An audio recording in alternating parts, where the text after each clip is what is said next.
Gürcüstanın Azərbaycanlıların yığcam yaşadıkları Marneuli rayonunun mərkəzi bazarında atışma baş verib. Ata və oğlu yaralanıb. Silahlı insident qızıl mağazasında qeydə alınıb. Onların hər ikisi xəstəxanaya çatdırılıb və təcili əməliyyat olunub. Atanın vəziyyətinin ağır olduğu bildirilir. Hadisə yerinə polis əməkdaşları cəlb edilib. Atəş açan naməlum şəxsin kimliyini müəyyən etmək üçün müşahidə kameralarının qeydə aldığı görüntülər yoxlanılır. İstintaq hərəkətləri həyata keçirilir.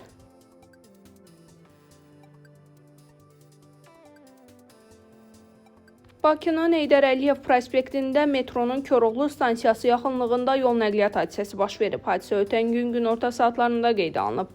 Belə ki, qəza zamanı BYD Destroyer və Hyundai Accent markalı avtomobillər toqquşub. Nəticədə maşınlardan biri aşıb, yaralıların olmadığı bildirilir. Sabunçu rayonunun Zabrat qəsəbəsində yol nəqliyyat hadisəsi baş verib. Hadisə ötən gün səhər saatlarında qeydə alınıb. Belə ki, sürücünün idarə etməni itirməsi səbəbindən Toyota Land Cruiser markalı avtomobil dərəyə aşıb. Hadisə nəticəsində xəsarət alanların olmadığı bildirilir.